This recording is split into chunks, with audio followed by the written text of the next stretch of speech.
एक गांव में हरीश नाम का व्यक्ति रहता था। वह बहुत शांत और मेहनती आदमी था। हरीश की पत्नी बहुत बातूनी थी और इससे परेशान होकर उसने अपनी पत्नी को एक महात्मा के पास ले जाने का निर्णय लिया। हरीश ने महात्मा से कहा कि उसकी पत्नी इतनी ज्यादा बोलती है कि वह उससे तंग आ चुका है। उसने कई बार उसे शांत रहने के लिए कहा, लेकिन कोई फर्क नहीं पड़ा। इस समस्या का समाधान खोजने के लिए हरीश ने महात्मा की मदद मांगी। महात्मा ने मुस्कुराते हुए कहा, मैं तुम्हें एक कहानी के माध्यम से समझाता हूँ। मेरे गुरु के एक शिष्य थे जो अत्यंत बातूनी थे। वह हमेशा इधर उधर की बातें करते रहते थे और कभी भी शांत नहीं रहते थे। जब वह दान के लिए जाते थे तो हर घर से एक नई कहानी लेकर आते और आश्रम के दूसरे शिष्यों को सुनाते। वह दूसरों की बुराई करते, चुगली करते और दूसरों के सामने अच्छा दिखने की कोशिश करते। वह खुद की तारीफ भी बहुत करते और खुद को सबसे बुद्धिमान और श्रेष्ठ साबित करने का प्रयास करते। उनका कहना था कि वे अमीर घर के बालक हैं और अगर चाहते तो एक आरामदायक जीवन जी सकते थे, लेकिन उन्होंने सब कुछ छोड़कर यहाँ आना पसंद किया ताकि वे जीवन की सच्चाई को जान सकें। एक दिन गुरु ने सभी शिष्यों को बुलाकर कहा कि उन्हें अगले 1 महीने के लिए कोई संकल्प लेना होगा। इससे उनकी संकल्प शक्ति मजबूत होगी और आत्मशक्ति का विकास होगा।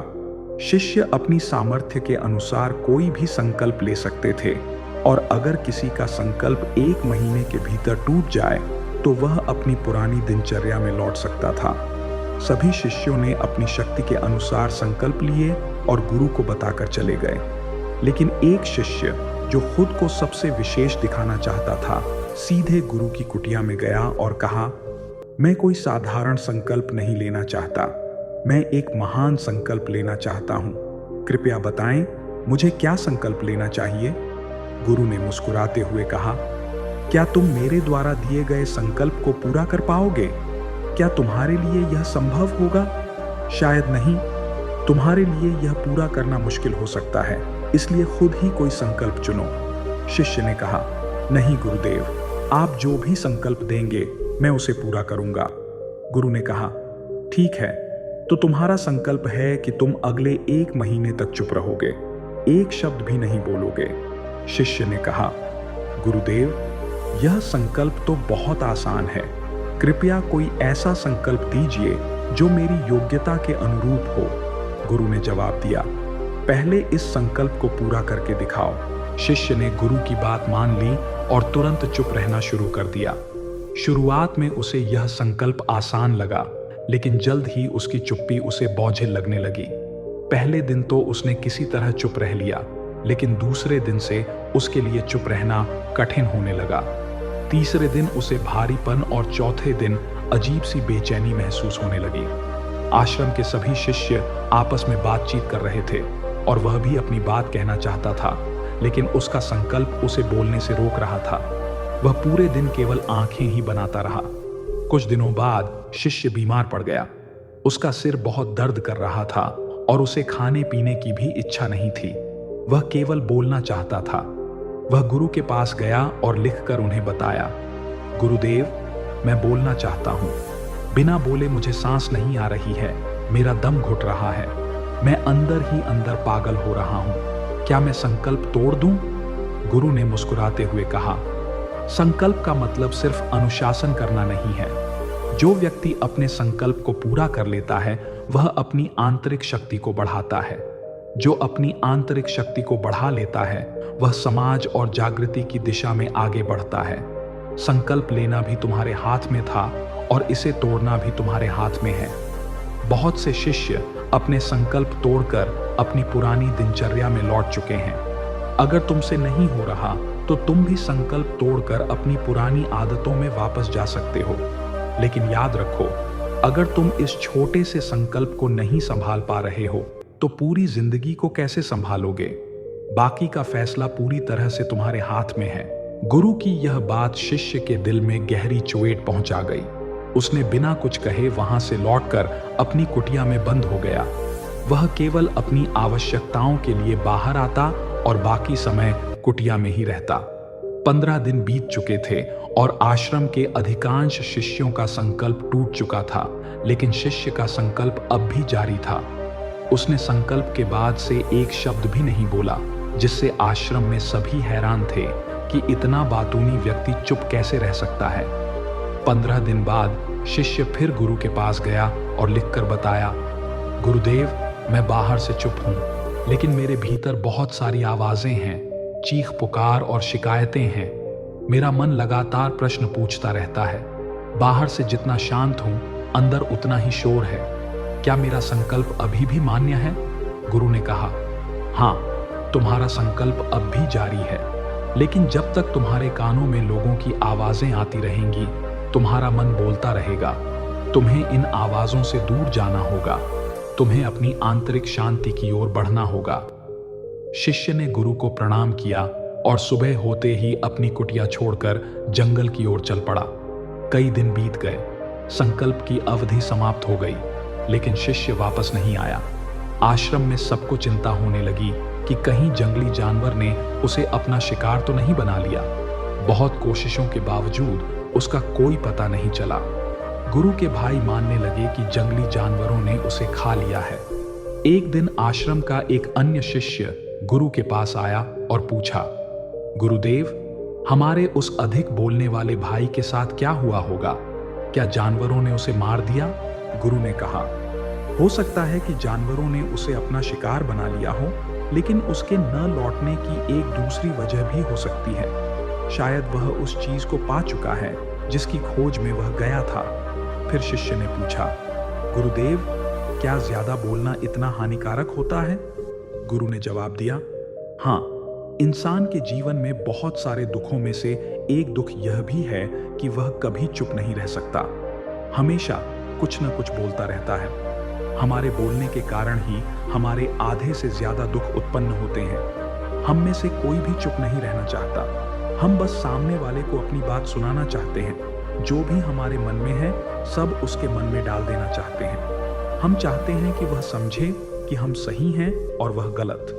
इस सुनने और सुनाने का खेल जिंदगी भर चलता रहता है, लेकिन इस नासमझी में हम अपना समय, जीवन, समझ और सबसे महत्वपूर्ण उन कीमती पलों को खो देते हैं जिन्हें अनुभव किया जा सकता है और जिनमें आनंद पाया जा सकता है। इसके बदले हमें मिलता है कुछ नहीं, सब व्यर्थ और बर्बाद हो जाता है। शिष्य ने पूछा, तो फिर इसका समाधान क्या है? गुरु ने उत्तर दिया, पूर्ण जागरूकता के साथ अपने विचारों को देखना ही इसका समाधान है। वर्तमान में रहकर चिंतन करना और पूरी जागरूकता के साथ अपना काम करना जीवन में चमत्कारिक बदलाव ला सकता है। उस शिष्य ने गुरु से अपने सवालों के उत्तर प्राप्त किए और उनका आभार व्यक्त करके वहां से चल दिया। 3 महीने बीत गए और उसकी कोई खबर नहीं थी। सभी गुरु भाइयों ने उसकी वापसी की उम्मीद छोड़ दी थी, लेकिन एक दिन वह आश्रम लौट आया और अब वह पहले जैसा नहीं था। उसके अंदर गजब का बदलाव दिखाई दे रहा था। उसके चेहरे पर ठहराव और उसकी आंखों में गहरी शांति थी। जैसे ही वह आश्रम में आया, सभी गुरु भाइयों ने उसे चारों ओर से घेर लिया और उससे बातचीत करने लगे। सबने महसूस किया कि अब वह पहले की तरह उतावला और बातूनी नहीं था। उसके शब्द अब बेहद सुलझे हुए और मधुर थे। कुछ समय तक बातचीत करने के बाद वह सीधा गुरु के पास गया और उनके चरण छूते हुए पूछा, गुरुदेव, क्या मैं अब भी मौन हूं? क्या मेरा संकल्प अभी भी जारी है? गुरु ने शिष्य की आंखों में ध्यान से देखा और कहा, हाँ, तुम अब भी मौन हो। तुम्हारे मुंह से एक भी शब्द नहीं निकल रहा है और तुम्हारा संकल्प अभी भी जारी है। शिष्य ने कहा, गुरुदेव, जब मैं आश्रम से गया तो मैं बाहरी रूप से चुप था, लेकिन मेरे अंदर बहुत सारी आवाजें और प्रश्न चल रहे थे। ये आवाजें बंद नहीं हो रही थीं, इसलिए मैंने जंगल में शांति की खोज में जाने का निर्णय लिया। लेकिन जितना अधिक मैंने एकांत में बिताया, मेरे अंदर की आवाजें उतनी ही तेज होती गईं। मुझे महसूस हुआ कि मैं कितनी गलतफहमी में था।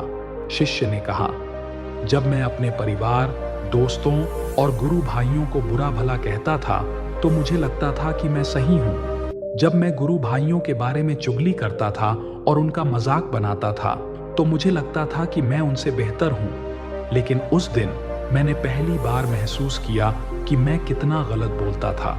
काफी दिनों तक ये आवाजें और शिकायतें मेरे अंदर चलती रहीं, लेकिन धीरे धीरे एक दिन ये सब समाप्त हो गईं। अब मैं भीतर से भी मौन हो गया हूँ। उस घने जंगल में जहाँ बाहर से कोई बोलने वाला नहीं था और अंदर भी कोई आवाजें नहीं थीं, मैंने पहली बार मौन का सही अर्थ समझा।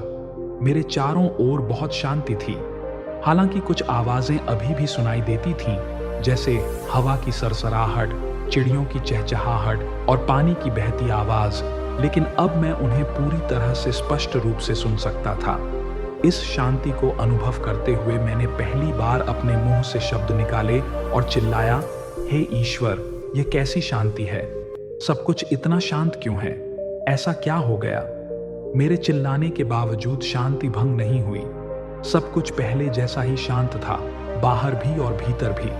हे गुरुदेव, मैंने अपने गुरु भाइयों से बात की, मैंने आपसे बात की, मैं बोल रहा हूँ, चल रहा हूँ और सब कुछ देख रहा हूँ, लेकिन मेरे भीतर एकांत और मौन है। जब मैं भीड़ में होता हूँ तब भी भीतर से अकेला महसूस करता हूँ। जब मैं खुद को शोर से भरने की कोशिश करता हूँ तब भी एकांत में ही होता हूँ। अब सब कुछ स्पष्ट रूप से दिखाई और सुनाई देने लगा है।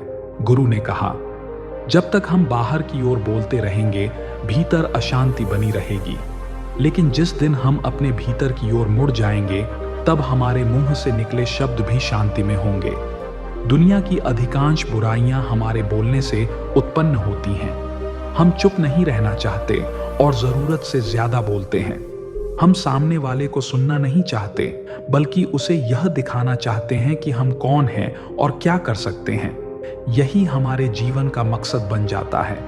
हमारी सारी ऊर्जा व्यर्थ के बोल में बर्बाद होती रहती है, जिससे समाज में लोग दुखी होते हैं। वे हमेशा एक दूसरे को सुनाने में लगे रहते हैं, कभी एक दूसरे को समझना नहीं चाहते और चुप रहना उन्हें छोटा महसूस कराता है। दुनिया की लड़ाइयाँ हमारे बोलने के कारण होती हैं, इसलिए हमें सिर्फ उतना ही बोलना चाहिए जितना जरूरी हो। व्यर्थ का बोलना ऊर्जा को नष्ट करता है और हमें भीतर की ओर लौटने से रोकता है, क्योंकि यह हमें बाहर की ओर खींचता है। अगर कोई भीतर के संसार की ओर मोड़ना चाहता है तो उसे अपने मुंह को बंद रखना चाहिए। बुद्ध और आत्मज्ञानी लोग एकांत की ओर गए ताकि उन्हें ज्यादा ना बोलना पड़े और ज्यादा सुनना ना पड़े। वे शांति में रहे और भीतर की यात्रा कर पाए। लेकिन कोई भी इस संसार में रहते हुए भी एकांत में रह सकता है, शांत रह सकता है, बशर्ते उसे अपनी ऊर्जा बचानी होगी, जिसे वह अब तक व्यर्थ के शब्दों में बर्बाद कर रहा था। इस कहानी से सीख यही है कि व्यर्थ का बोलना ऊर्जा को नष्ट करता है और हमें अपने भीतर की ओर लौटने नहीं देता। जो लोग भीतर की यात्रा करना चाहते हैं, उन्हें अपने मुंह को बंद ही रखना चाहिए। मुझे उम्मीद है कि आपको यह कहानी पसंद आई होगी और इससे आपको काफी कुछ सीखने को मिला होगा। कृपया कहानी के बारे में अपने विचार नीचे कमेंट बॉक्स में बताएं। अगर आपको यह कहानी अच्छी लगी हो तो वीडियो को लाइक करें और ऐसी कहानियों के लिए हमारे चैनल डिवाइन इंस्पायर्ड को सब्सक्राइब जरूर करें। धन्यवाद और नमो बुद्धाय।